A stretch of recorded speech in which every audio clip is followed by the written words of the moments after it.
Hi guys, good morning! Bumili pala tayo ng gulay. At ito nga yung talong ay 22 pesos at yung pechay naman ay 18 pesos. Kaya 40 pesos nga pala yan. At ito nga pala yung harvest ng asawa ko, ang bell pepper. At iyan nga isasama din natin sa ating pagluluto. Ito nga yung binili ni Habi na tilapia. Ito nga ang ating gagataan. Yung ulo nga pala yung gagataan natin dyan at yung ibang parts ng tilapia ay piprituhin naman natin. O, di ba? Para may dalawa tayong menu for today's video. Grabe talaga ngayon guys, ano? Napakamahal talaga ng bilihin. Kaya naman kailangan natin talagang maging practical at magtipid basta mayroon lang maiulam, di ba? At ito nga yung ulo ng tilapia na siya yung ating gagataan. Ipapakita ko nga sa inyo kung paano ako magluto ng ginataang tilapia at yung ating mga ingredients na gagamitin yan. Habang nagpiprepare nga ako dyan ay naglalaga na ako ng San Fernando. Yung San Fernando nga pala ay harvest ng asawa ko doon sa kanilang office. May bakanting lote kasi doon, nagtanim siya. Kaya ayan na. Naka-harvest na nga siya ng mga laman niya. At ayan nga din yung gagamitin natin, Coco Mama, dahil wala nga tayong fresh gata. Yung pechay nga pala na ginawa ko ay ginayat ko na siya. Ayan, pinutol ko lang pala yung mga malaking dahon niya at yun ang ginawa kong sapin. Kaya tara, samahan niyo akong magluto for today's video.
At ito na nga, nakaluto na tayo.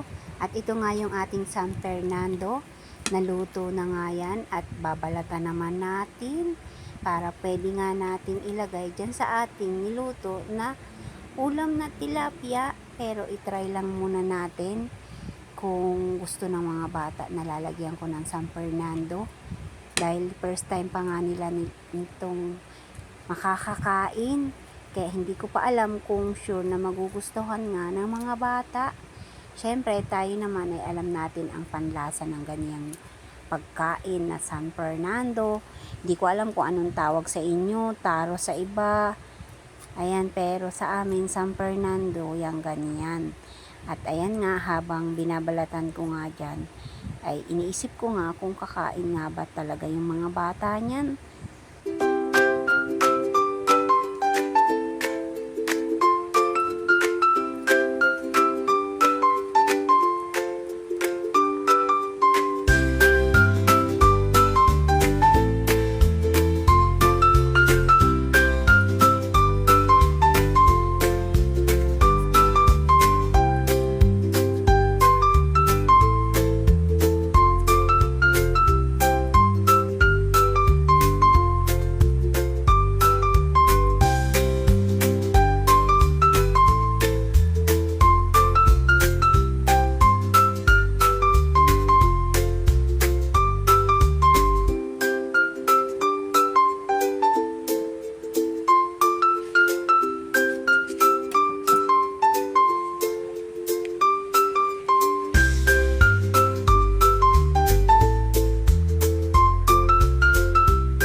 After ko nga magbalat ay magpi-plating na tayo ng ating niluto na tilapia at tayo na nga ay kakain for today's video guys.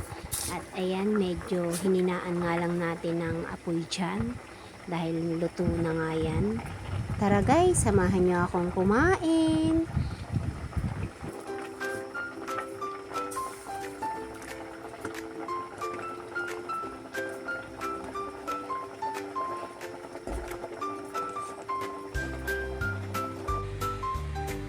Kain tayo guys. Ito pala yung aking niluto na ginataang tilapia with bell pepper.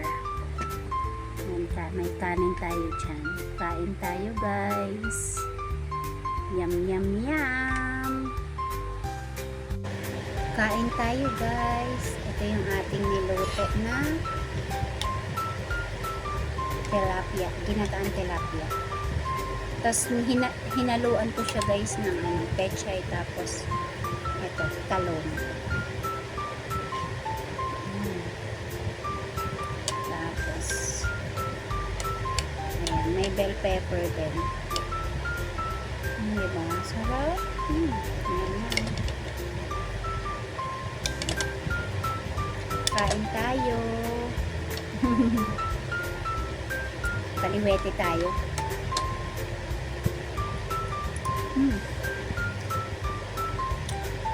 Sarap. Sakto yung timpla ko guys. Ginataang tilapia.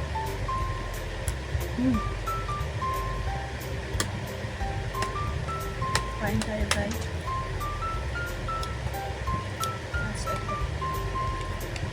Ulo ng tilapia.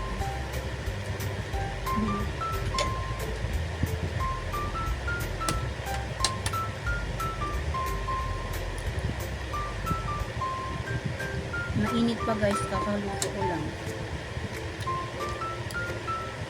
Kain tayo.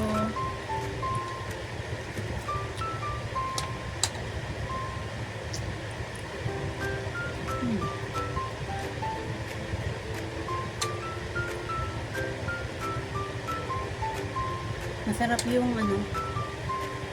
yung ginataan na tilapia na may talong tapos pechay.